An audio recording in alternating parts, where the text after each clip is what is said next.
Misiune grea de căutare în munți la granița României cu Ucraina, după ce o refugiată din țara vecină a anunțat la 112 că soțul ei, aflat într-un grup de 12 bărbați, e de negăsit.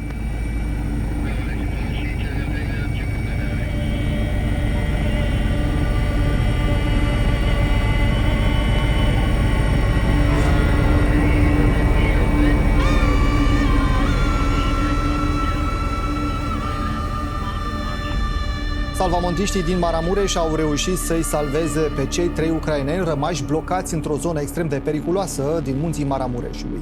30 de ore s-au luptat să ajungă la ei și să-i coboare în siguranță la ambulanță. Unul dintre bărbați și-a cărat în spate prietenul accidentat la picior și care intrase deja în hipotermie severă.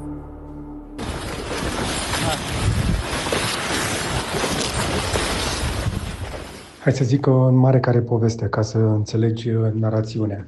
Am fost împreună cu o echipă mare de salvamontiști din Maramureș pe un traseu care începe de pe granița cu Ucraina și apoi coboară printr-o vale pe un traseu nemarcat, care este folosit de ucrainenii care fug din Ucraina de război. De acolo, salvatorii au scos foarte multe zeci de oameni care au trecut ilegal frontiera, foarte mulți accidentați și mai sunt în acest moment 7 dispăruți care sunt considerați probabil morți pe acel traseu pentru că familiile nu au auzit de ei după ce au plecat către România. Unii trec muntele, că acolo nu există gard, și apoi merg pe trasee nemarcate ca să nu fie văzuți din drone și din elicoptere. Scopul acestei ieșiri nu este o plimbare de weekend, ci a fost pur și simplu o verificare la picior a întregului traseu pe care intră acești, nu putem să le spunem neapărat refugiați, că sunt transfugi de fapt, pe care șeful Salvamont Maramureș vrea să o denumească cărarea libertății sau calea libertății. Pentru că pe acolo vin foarte mulți ca să scape de război și să vină către libertatea din România și din Europa. Noi de aia ne-am dus atât de mulți ca să găsim, în cazul în care există cadavre, pe care să le aducă la bază. Aici aerul e condiționat de deschiderea fermorului, nu? Da. Bun. Cum se numește chestia asta? Cana Maverick X3 sau Buggy.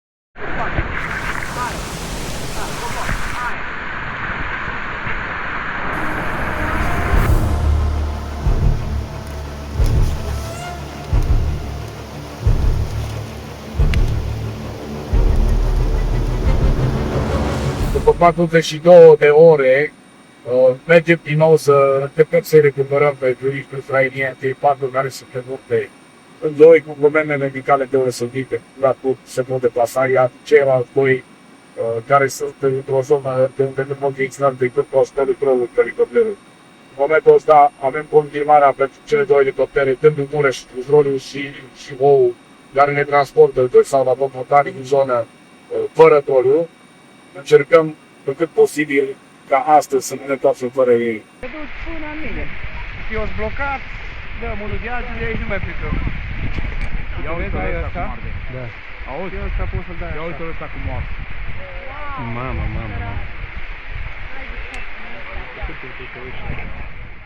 Te-am văzut mai devreme când ai găsit bucata aia, haina respectivă. Da. Ai plecat un pic pe gânduri. Da. La ce te gândeai?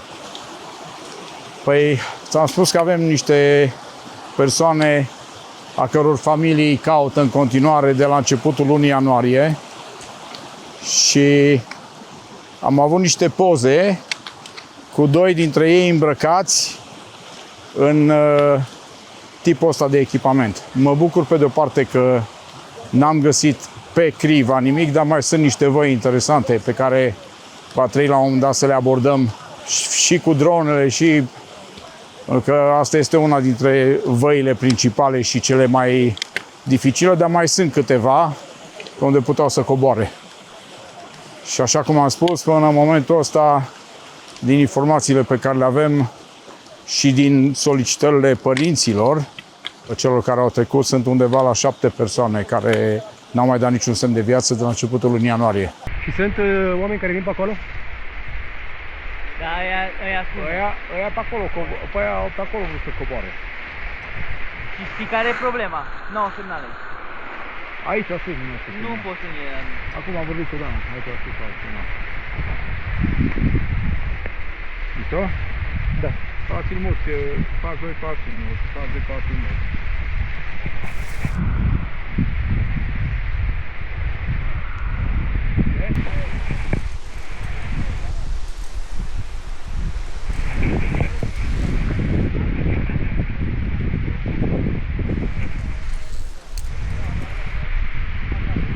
Unul dintre ei, așa cum am spus, avea probleme la membru inferior, nu mai putea călca. Al treilea, care a fost recuperat, omul a ținut cont de prietenul lui.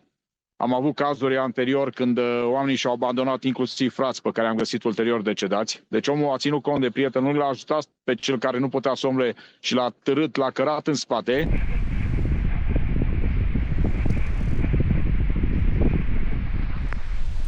Dacă i-ar fi fost reținuți de grăniceri ucrainieni, cu siguranță până în ziua de astăzi și-ar fi sunat familie, chiar dacă sunt pe front.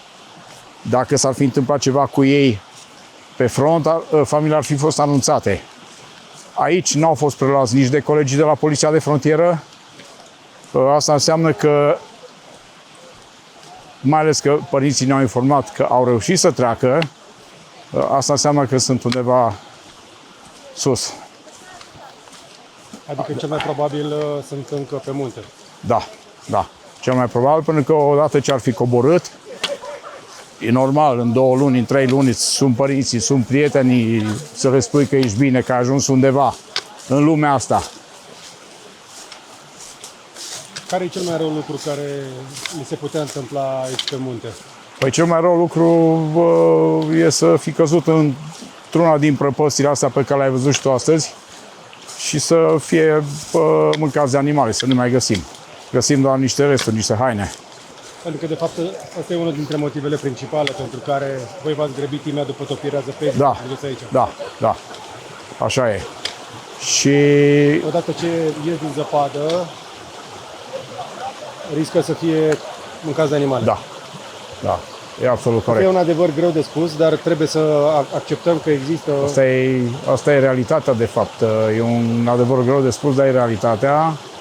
Și astăzi probabil că ai înțeles și ți-ai dat seama ce înseamnă Munții Maramureșului.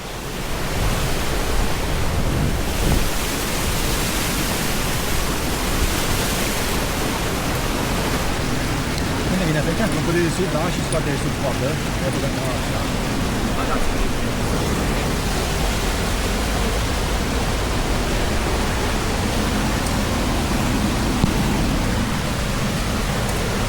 Sunt munți extrem de dificili, extrem de grei, foarte lungi, o suprafață foarte mare, în jur de 5.000 de kilometri pătrați munții din Maramureș.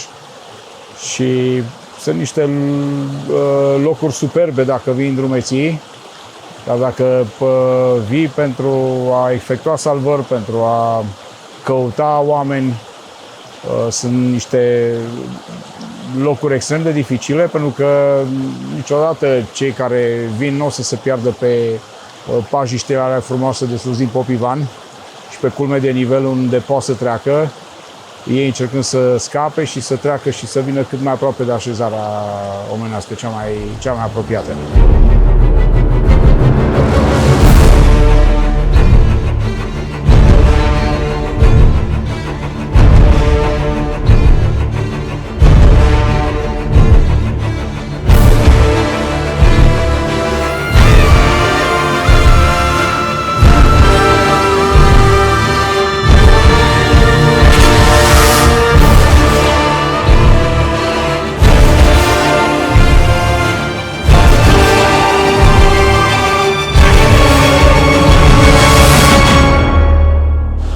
Ce șanse mai dai să mai găsești rămășițe? Astfel încât să aduci alinare acelor mame care știu că te caută. N-aș vrea să fac niciun pronostic, Au fost situații în care după mai bine de 6-8 luni am găsit persoane. N-aș vrea să mă pronunț, dar șansele sunt foarte mici de a mai găsi pe cineva în viață dintre cei care sunt dispăruți. Sperăm să-i găsim. Noi ne dorim la un moment dat să primim o veste bună din partea părinților care să ne spună a ajuns în America, a ajuns în Australia, n-a mai sunat că n-a mai avut număr de telefon. Dar din păcate realitatea un pic e alta. Și așa cum am spus, asta e realitatea care provine din ceea ce se întâmplă dincolo peste graniță. O lecție importantă pe care am înțeles-o astăzi, așadar, munți care nu sunt foarte înalți pot fi foarte grei, sunt foarte frumoși, dar dincolo de muntele ăsta este foarte multă suferință, nefericire și moarte. Da, așa e. Așa e, George. Mai mult de atât nu v-aș spune. Într-un fel mă bucur că n-am găsit pe nimeni astăzi, dar în același timp îmi pare rău pentru acele mame care așteaptă un răspuns. Da. Un pic de alinare, chiar ceva care să închidă un Noi o să continuăm să căutăm. O să avem momente de genul respectiv cu echipa Salvamont Maramureș. O să încercăm să abordăm pe cât de multe rute dificile putem, pentru că, până la urmă, trebuie să ne dăm și noi nouă un răspuns.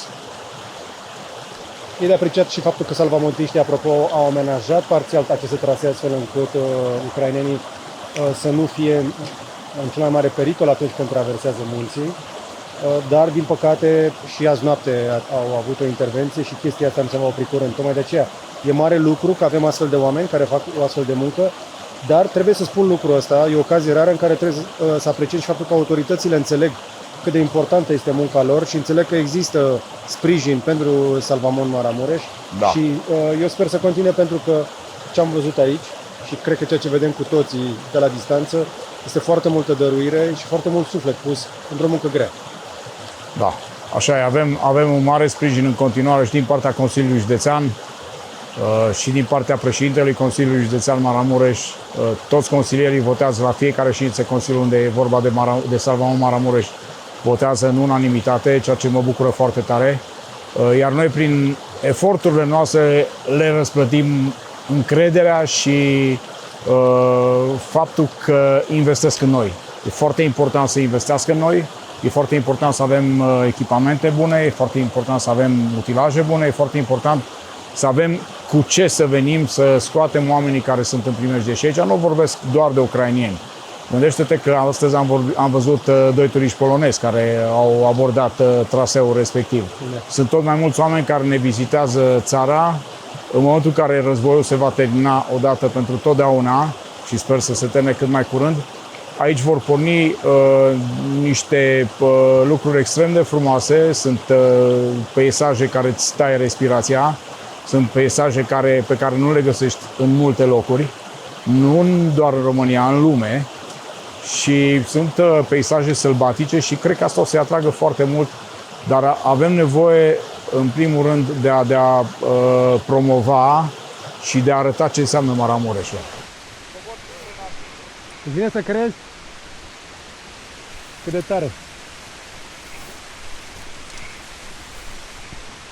Mai avem o porțiune și gata, până în Pureu. Și apoi nu mai avem niciun cablu, tot Pureu la vale.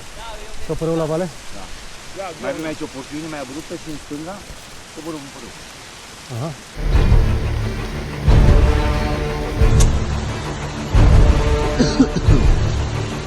Suntem la undeva la 1100 de metri. N-am mai putut să coborâm, am dat peste o cascadă, colegii vin, mai puțin se văd deja luminile, vin să ne recupereze. Suntem într-o zonă extrem de abruptă, iar jos e valea. Ce am reușit să fac? Am reușit să-l învelesc cu sacul de dormit pentru că era hipotermie. Igor, da? Igor, yes. Igor Tadnik. Igor Tadnik, are 22 de ani și e din... from where? Where are you from? We're from Ternopil. Ternopil. Yes.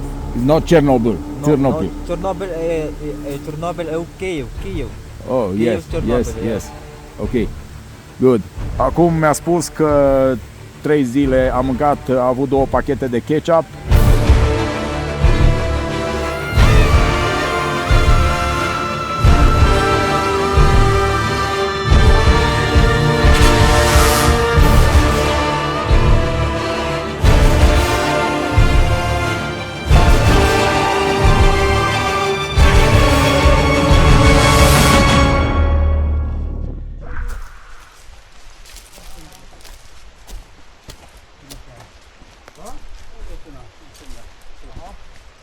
Au făcut foc ca să-i vedem să facă foc și s-a prins pădurea.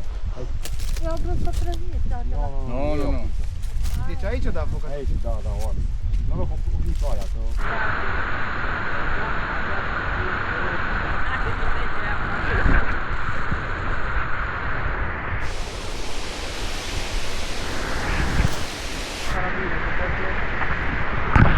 Test era mai bine, ai camera.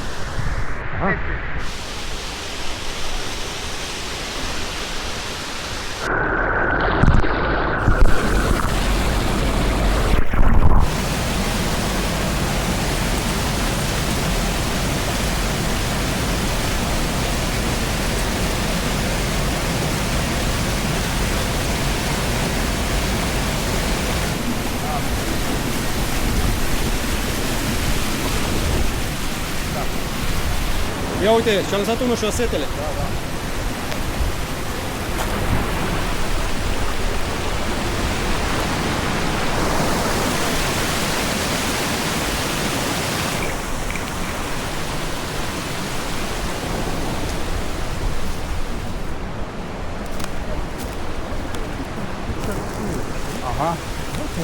Dar nu, dintr-o dată așa, n-am mai tot să stăm așa de mult. Dar și ăsta o căput în rău. Acum. Dar acum ești cu genunchi, bă? Bine? Apoi celălalt mare. Acum de lansat în toată. Da.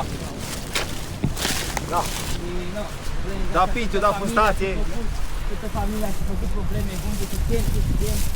Mi-au luat ucrainenii, mi-au rolat. Ne da Pintiu fustație, dar n-am semnal aici. A dispărut pe toți. Șeful Salvamont împreună cu echipă a dispărut în mulți.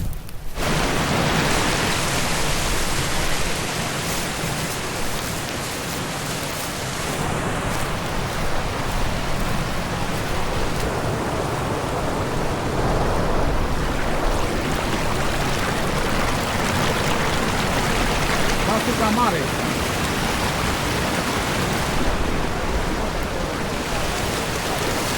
O prăpastie mare unde stânci foarte mare.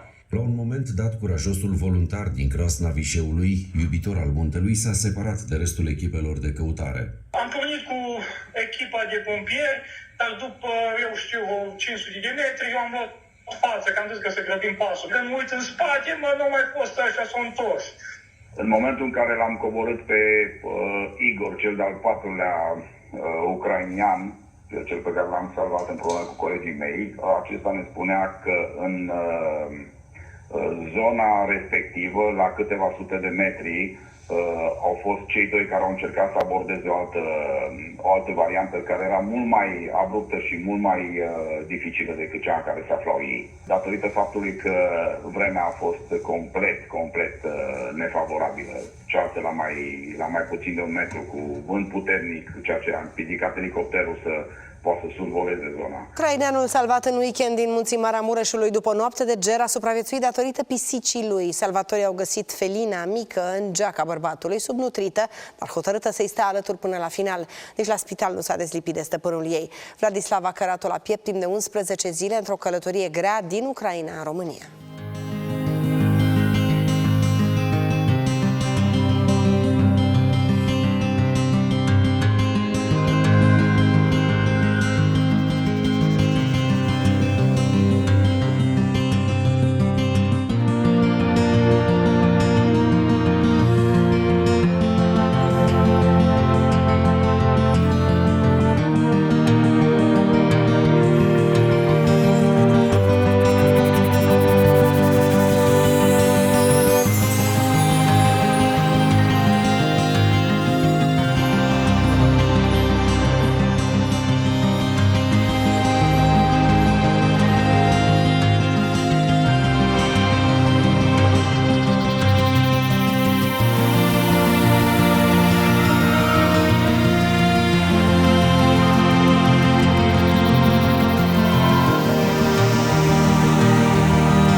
Deci acolo a fost ăla de azi noapte? Da, deci e stânca aia și un pic în stânga să vezi un acoperiș mai gri, o chestie pătrată, așa, mai gri.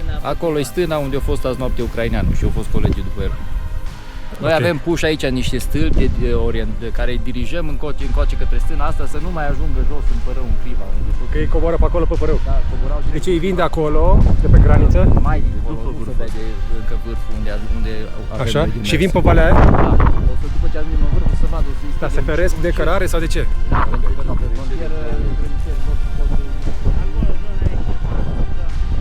Și unde e ăla cu pisica? Toată lumea vrea să știe. Ăla cu pisica e unde stâncile alea, un pic mai în dreapta. Mamă. Deci nepenea vers? Da. Stâncile și un pic mai în dreapta. Sunt alt vârf numit Strunga. Mulțumesc că ai venit astăzi cu noi. Până una alta, Maramureșul demonstrează că are umanitate. Mie asta mi se pare cel mai valoros lucru. Am găsit aici nu doar oameni, am găsit multă umanitate, multă dăruire și multă empatie. Aproape milă pentru niște oameni care sunt încă o dată într-o situație dificilă și chiar dacă o să sune urât un pic ce o să spun acum, unii dintre ei recunosc atunci când sunt salvați că ei dacă ar fi fost în aceeași situație pe partea cealaltă de munte, poate n-ar fi făcut același lucru. Ei bine, eu cred că putem să învățăm umanitatea noi și să o dăm mai departe. Și voi faceți chestia asta și pentru asta, în numele celor care se uită, îți sunt recunoscător și vă mulțumesc. Dacă aveți orice fel de mesaj pentru oamenii ăștia, lăsați mai jos la comentarii. Vreau să spun o singură chestie. Nu avem nicio acțiune ratată și niciodată n-am spus nu. Indiferent că a fost 12 noaptea, că a fost 4 dimineața sau că a fost 1 la prânz. Sau că a fost Crăciun. Sau că a fost Crăciun sau Paște. Și nu o să spunem niciodată nu, nici de acum încolo. Indiferent pentru cine, aici pe munte suntem toți oameni. Da. Și nu numai pe munte. Așadar, dacă ți-a plăcut ce ai văzut, știi ce poți să faci. După povestea asta mai departe încă o dată. Mulțumesc, Dan. Acum e momentul să mergem să mâncăm o friptură bine meritată. Da, absolut. A fost o tură grea. Mai mult de 9, avem deja 10 km. Cu acceptul lui Dan o să pun traseul în descriere. 10 km și 320 de metri. Și mai avem un pic. Da. Nu a fost un traseu ușor. Diferență de nivel de 1330 de metri. Nu e un traseu ușor, mare atenție. Vino pregătit, vino echipat, anunță Salvamontul înainte să vii aici și nu aborda acest traseu decât dacă ai pregătire de la mediu în sus. Și anunță Salvamontul înainte, vină pe vreme bună și vină să te bucuri de muntele ăsta. Oamenii ăștia se bucură când vin oameni pe munte, indiferent cine vine. Absolut. Cam atât însă. Dar până data viitoare, să vă fie numai bine.